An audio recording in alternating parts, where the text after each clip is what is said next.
जय श्री राम। बहुत बहुत स्वागत करता हूं आप सभी का एक बार फिर से अपने YouTube चैनल पर। मैं पंडित आशीष शर्मा। मेरा आज का ये वीडियो सिंह राशि के जातकों के लिए बहुत खास है।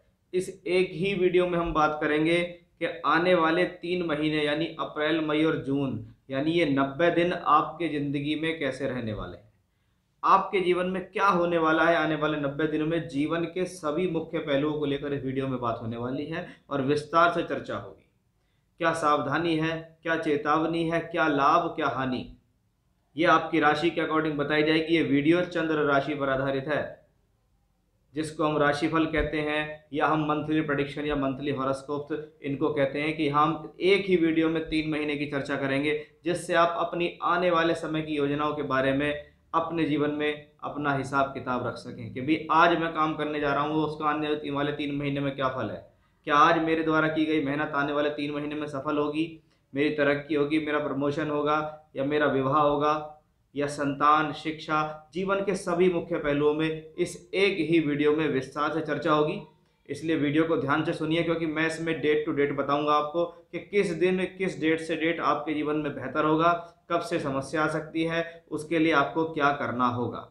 तो आइए वीडियो की शुरुआत करते हैं। कि आप स्क्रीन पर देख रहे होंगे कि 1 अप्रैल 2023 के दिन ग्रहों की स्थितियां कैसी हैं, और वो ग्रहों की स्थितियां अब अप्रैल के महीने में भी बदलेंगी, मई में भी बदलेंगी, जून में भी बदलेंगी। यानी इन 3 महीनों के अंदर आपके जीवन में क्या परिवर्तन आ सकता है, आपके जीवन में क्या ग्रह दे सकते हैं, ये हमारा आज का विषय रहेगा। जिसमें सबसे पहली जो शुरुआत है वो मैं करूंगा कि इस महीने के अंदर आपका स्वास्थ्य, आपका सम्मान कैसा रहने वाला है इन 3 महीने के अंदर। और ये स्वास्थ्य और ये मान सम्मान देने वाला जो ग्रह होता है वो है आपकी राशि के लॉर्ड सूर्यदेव। कि सूर्य वो प्लेनेट है जो आपकी राशि का लॉर्ड है, और सूर्य उन सभी ग्रहों में सबसे ज़्यादा मुख्य भूमिका भी रखता है। एक तो वो ग्रहों का राजा भी है, जिसके इर्द गिर्द सभी ग्रह संचालित रहते हैं, वहीं ये आपकी राशि का लॉर्ड भी है।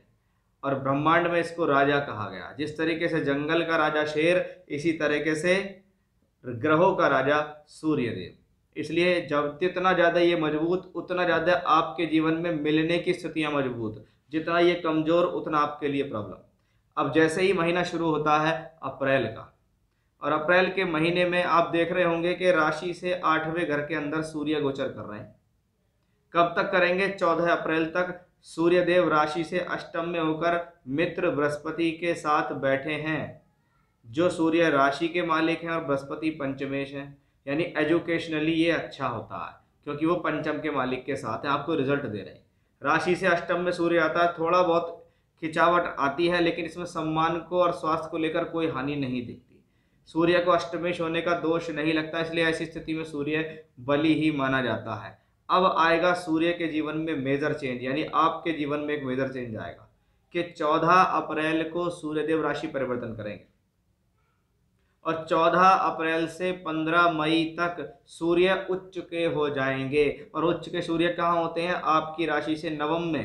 यानी सूर्य जब आएंगे मेष राशि के अंदर, राशि से नवम के अंदर, तो ये आपके भाग्य के अंदर एक बेहतर परिवर्तन करने का समय होगा कि मेरा राशि का लॉर्ड ब्रह्मांड में उच्च का चल रहा है, इस दौरान मैं सम्मान प्राप्त करूंगा, इस दौरान मुझे जीवन के अंदर सफलता मिलेगी, मैं जिस काम में हाथ डालूंगा वो उस काम में आपको सफलता मिलेगी। हाँ, यहाँ पर राहु विराजमान है, लेकिन आपको उससे डरने की जरूरत नहीं है। ये सूर्य राहु का संयोग कहाँ प्रॉब्लम देगा? आपके फादर की हेल्थ को प्रॉब्लम दे सकता है, आपके फादर के साथ रिलेशनशिप्स को लेकर प्रॉब्लम दे सकता है। अदरवाइज आपके सम्मान, आपके स्वास्थ्य के लिए ये ठीक नहीं। ठीक है, इसमें कोई प्रॉब्लम नहीं है। ये बात ध्यान देने योग्य है कि सूर्य जब राहु केतु अक्ष पे आता है, और अगर आपकी जन्मपत्री में भी सूर्य राहु का योग बना हुआ है कहीं भी, तो उस दौरान हृदय संबंधित समस्या आ सकती है, जिसको मैं रक्तचाप से संबंधित बीमारी या ब्लड प्रेशर से रिलेटेड बीमारी कह सकता हूँ। तो वो चीज़ें कहाँ से आ रही हैं? वो यहाँ से। क्योंकि आपको एक बात हमेशा ध्यान रखनी है कि शनि आपके लिए छठे घर के मालिक हैं, और छठा घर जीवन में रोग का होता है। वो शनि सप्तम भाव में बैठकर आपके राशि को दृष्टि दे रहे हैं, और वही शनि राशि के मालिक सूर्य को भी दृष्टि दे रहे हैं। यानी इस दौरान स्वास्थ्य का भी ध्यान रखना। ये 3 चीज़ सामने आती मुझे दिखाई दे रही हैं: हेल्थ, फादर के साथ रिलेशनशिप्स और फादर की हेल्थ को प्रॉब्लम ना हो जाए, उसका विशेष रूप से आपको इस दौरान ध्यान रखना होगा। आदित्य हृदय स्तोत्र का पाठ इस दौरान करेंगे तो ज़्यादा फायदेमंद आपके लिए रहेगा। फिर सूर्य होंगे दिग्बली। कब होते हैं सूर्य दिग्बली? जब सूर्य दशम भाव में गोचर करते हैं, कि राशि से दशम में सूर्य का गोचर होगा। कब होगा? 15 मई से 15 जून तक सूर्य देव राशि से दशम में होंगे और उसके बाद लाभ में होंगे। यानी तब वो राहु केतु की परिधि से निकल जाएंगे, तब वो शनि की दृष्टि से मुक्त हो जाएंगे, तब वो कर्म क्षेत्र के लिए अच्छे होंगे, सरकारी क्रियाकलाप के लिए अच्छे होंगे। जो लोग सरकारी नौकरी चाहते हैं, सरकारी क्षेत्र में काम करना चाहते हैं, अधिकारियों से लाभ चाहते हैं, उनके लिए ये समय बहुत अनुकूल होगा। 15 मई से 15 जून का जो समय है वो आपके लिए बहुत बढ़िया है। उसके बाद सूर्य लाभ में पहुंचेंगे, यानी लगातार प्लेनेट आपको एक तरक्की की तरफ ले जाता दिखाई दे रहा है। यानी इन 3 महीनों में स्वास्थ्य को लेकर कोई बहुत बड़ी समस्या नहीं दिखती, कोई सम्मान हानि नहीं दिखती, आपकी स्थितियां बेहतर होती दिखाई दे रही हैं। यानी ये अकेला सूर्य आपके लिए ठीक है। और जब तक ये सूर्य 9th हाउस में रहेगा राहु के साथ, आदित्य हृदय स्तोत्र रोज पढ़ें, सूर्य देव को रोज जल दें, आपकी प्रॉब्लम्स भी सोल्व होंगी। ये फादर के रिलेशनशिप्स के लिए अच्छा रहेगा, आपके हेल्थ इश्यूज फादर को नहीं हो पाएंगे। आइए आगे चलते हैं। अब देखेंगे कि ये जो 3 महीने हैं आपकी शिक्षा के लिए, आपके प्रेम संबंधों के लिए और संतान के लिए कैसा है। या संतान या संतान प्राप्ति सभी के बारे में बात करेंगे कि पंचम भाव से हम ये सब देखते हैं। और पंचम भाव हमारे जीवन में विद्या, बुद्धि, शिक्षा और संतान का है। पंचम भाव का मालिक बृहस्पति 6ठे 8वें घर के अंदर गोचर कर रहा है। कब तक कर रहा है? 21 अप्रैल तक। यानी अप्रैल के महीने में एक मेजर परिवर्तन आने वाला है। अप्रैल के महीने में एक बहुत बड़ा परिवर्तन होगा, जिसको मैं कहता हूं इस वर्ष 2023 का एक दूसरा महापरिवर्तन। पहला महापरिवर्तन हुआ शनि के रूप में, दूसरा महापरिवर्तन बृहस्पति के रूप में हो रहा है। और ये बृहस्पति राशि से 9th में आ जाएंगे। और 9th में पहुंच के बहुत लोगों के मन में बात आएगी कि 21 अप्रैल के बाद जैसा ये 9th में पहुंचेगा तो ये भी राहु के साथ होगा, ये गुरु राहु का दोष बनेगा। यहाँ पर राहु मंगल की राशि में है और मंगल आपके लिए योग कारक है, इसलिए आपके लिए ज्यादा हानिकारक चीज नहीं है। कि अगर 9th हाउस है तो 9th हाउस में एक शुभ ग्रह गया भी है। ठीक है, बस जब गुरु राहु यहाँ हो, अपने मन से ये स्वीकार करें कि मैं ईश्वर की श्रद्धा रखता हूँ, ईश्वर में आस्था रखता हूँ और ईश्वर के प्रति मैं अपने मुख से कोई गलत शब्द नहीं निकालूंगा, चाहे वो गुरु के प्रति हो चाहे भगवान के प्रति हो। इतना ध्यान रखें, रूढ़िवादी नहीं होना है इस गुरु का राहु के साथ बैठने में। अब जैसे ही बृहस्पति 9th हाउस में आते हैं, 9th हाउस में बैठकर वो पंचम भाव को वापस दृष्टि देते हैं। यानी ये समय शिक्षा के लिए बहुत अनुकूल। शिक्षा के दौरान की गई मेहनत आपको रंग देने वाली होगी। इसको कहते हैं कि मैंने जो शिक्षा की उसका मुझे परिणाम मिला, मेरी मेहनत रंग लाई। ये समय शिक्षा के लिए अनुकूल है। नई शिक्षा स्टार्ट कर लो, हायर एजुकेशन स्टार्ट कर लो, आपके लिए बेहतर है। ये समय प्रेम संबंधों के लिए भी अनुकूल है। ये समय संतान प्राप्ति के लिए अनुकूल है कि बृहस्पति ने अपनी ब्लेसिंग्स दे दी आपको कि इस एक वर्ष के अंदर, यानी अप्रैल से अप्रैल तक चलेंगे बृहस्पति तो यहाँ 9th हाउस में, लेकिन अप्रैल में भी, मई में भी और जून, इन तीनों महीने में बृहस्पति की स्थिति यहाँ बनती है। यानी ये 3 महीने कंसीव करने के लिए भी बेहतर हैं। यदि आप चाहते हैं कि आपको कंसीव हो जाए, संतान मिल जाए, तो वो इस दौरान होता है। कुछ लोगों की प्रेगनेंसी चल रही है तो उस दौरान संतान हो जाती है, किसी को कंसीव हो जाता है, संतान राइज करती है, संतान के साथ संबंधों के लिए अच्छा है। लव रिलेशनशिप्स, एजुकेशन सभी के लिए अच्छा है। बुद्धि सुचारू रूप से काम करती दिखाई देगी। यानी ये समय शिक्षा, प्रेम, संतान के उद्देश्य से भी बेहतर है। इसके अंदर एक और बहुत अच्छी स्थिति है, वो किससे है कि योग कारक जो मंगल है आपका, इसको थोड़ा सा समझ लीजिए कि योग कारक मंगल आपकी राशि से 4थे और 9वें घर का मालिक है। चौथा घर भूमि, जमीन, जायदाद, प्रॉपर्टी का और 9वां घर आपके भाग्य का है। ये मंगल मिथुन राशि में गोचर करेंगे 10 मई तक। जब तक मंगल 10 मई तक मिथुन में रहेंगे, आप ये समझिएगा कि 21 अप्रैल से 10 मई आपके लिए एक अच्छा समय साबित होगा, क्योंकि मंगल भी यहाँ से बैठ के पंचम भाव को ही देख रहे हैं। यानी इस दौरान कुछ अच्छी प्राप्तियां होने के संकेत पंचम भाव से संबंधित आपको मिलेंगे, क्योंकि ये योग कारक मंगल 10 मई तक चलेगा। वहाँ 12 मार्च से 10 मई मंगल का लाभ भाव में जाना आपके लिए भूमि, जमीन, जायदाद, प्रॉपर्टी से संबंधित कार्यों के लिए शुभ है, आपके भाग्य के लिए शुभ है, ईश्वर की आराधना, ईश्वर की कृपा पाने के लिए शुभ है। और ये मंगल एकादश में बैठकर सेकंड हाउस को चौथी दृष्टि देता है। इसका मतलब मंगल लक्ष्मी योग बनाने वाला ग्रह भी होगा। अब इस मंगल का 10 मई के बाद परिवर्तन हो जाएगा और ये मंगल 12वें घर में नीच के होंगे। जैसे ही मंगल 12वें घर में नीच का हो, अपने क्रोध पर कंट्रोल रखना शुरू कर दीजिए, अपने एग्रेशन को संभालिए, अपनी गलतियों से सीखें या अपनी गलती करने से बचें। अन्यथा 12वें घर में नीच का बैठा मंगल सबसे ज्यादा प्रभावित करेगा आपके वैवाहिक जीवन को। इसका आपको ध्यान रखना होगा। अब आइए बात करते हैं विवाह और वैवाहिक जीवन की। ये एक बहुत मुख्य पहलू है कि 7th हाउस का मालिक कौन है? शनि है। वो शनि इन 3 महीने में इसी भाव में बैठे चलेंगे, यानी 7वें घर से संबंधित पूर्ण रिजल्ट, 7म भाव से संबंधित पूर्ण रिजल्ट आपको मिलेंगे। ये ग्रह 7म भाव से संबंधित, 7म भाव पद प्राप्ति का, तो पद प्राप्ति के लिए, व्यापार कार्य क्षेत्र के लिए अच्छा है। विवाह और वैवाहिक जीवन के लिए भी ये स्थिति अच्छी है, क्योंकि इस पर कोई शुभ प्रभाव नहीं है, सब कुछ अपनी स्थिति में ठीक चलता रहेगा। लेकिन जब 10 मई को मंगल का परिवर्तन होकर कर्क राशि में मंगल नीच के होंगे और 12वें घर में जाएंगे, तो मंगल की अष्टम दृष्टि 7म भाव पे पड़ेगी। और मंगल की अष्टम दृष्टि पीड़ादायक दृष्टि होती है। ये दृष्टि 7म भाव में बैठे हुए शनि को परेशान करेगी, यानी हस्बैंड वाइफ के बीच में रिलेशनशिप्स को खराब करेगी, रिलेशनशिप्स को लेकर प्रॉब्लम होगी, हस्बैंड वाइफ के बीच में संबंधों को लेकर तनाव इस दौरान बनता दिखाई देगा।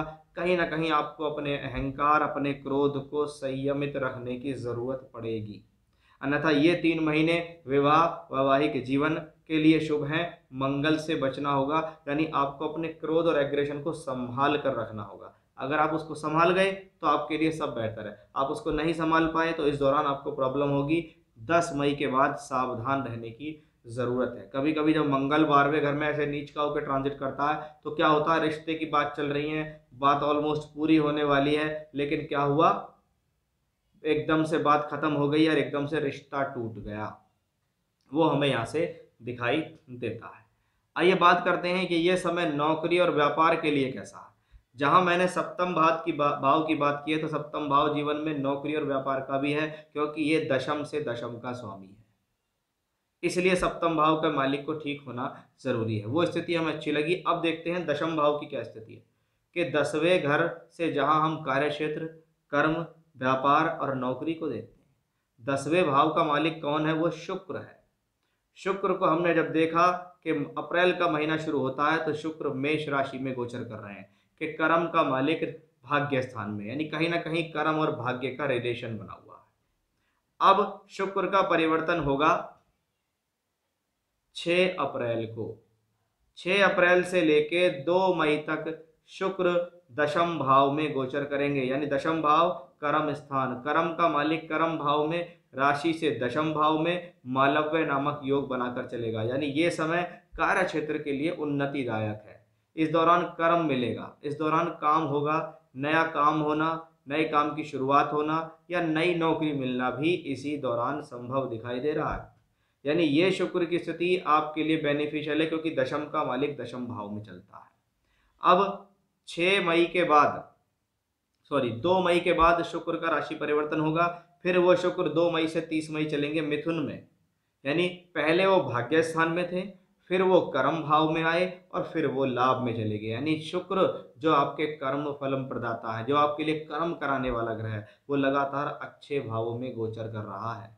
इसका मतलब है इस शुक्र की स्थिति आपके जीवन में इन 3 महीनों में काफ़ी बेटर हमें दिखाई दे रही है। लेकिन जब आएगा जून का महीना, ये बात मेरी आप ध्यान रखिए, जब आएगा जून का महीना तो शुक्र गोचर करते हुए 12वें घर में पहुंच जाएंगे।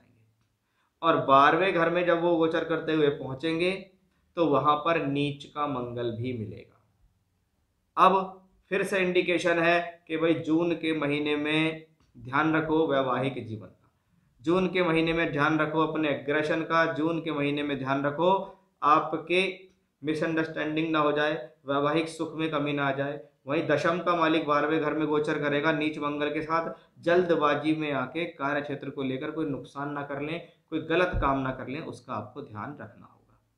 अब आइए देखते हैं फाइनेंस और धन के हिसाब से ये 3 महीने कैसे रहने वाले हैं। आपको फाइनेंस देने वाला प्लेनेट कौन है? सबसे पहले बृहस्पति धन का कारक है, वो 21 अप्रैल के बाद बहुत बेहतर 9th हाउस में भाग्य स्थान में गोचर करेगा। दूसरा, धन भाव देने वाले 11th हाउस हमारी कमाई, दूसरा भाव हमारा पैसा जोड़ने की जगह। अब इन दोनों की जिम्मेदारी एक ही ग्रह ने निभाई, उसका नाम है बुध। और बुध ग्रह की स्थिति अगर देखें तो 31 मार्च से लेके और आगे तक की जो स्थितियां हैं, लगभग आप समझ लीजिएगा मार्च, पूरा अप्रैल, मई और जून, ये जो 3 महीने हैं, इसमें जो लाभ के मालिक हैं बुध, उनकी स्थितियां बेहतर हैं।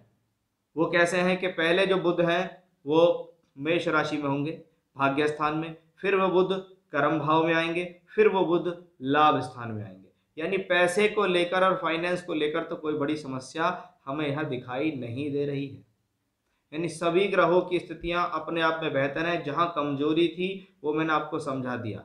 अब आप समझ गए होंगे कि आपके लिए आने वाला समय फाइनेंस के लिए कैसा है, नौकरी व्यापार के लिए कैसा है, विवाह वैवाहिक जीवन के लिए कैसा, शिक्षा स्वास्थ्य के लिए कैसा, सम्मान के लिए कैसा, लव रिलेशनशिप के लिए कैसा है।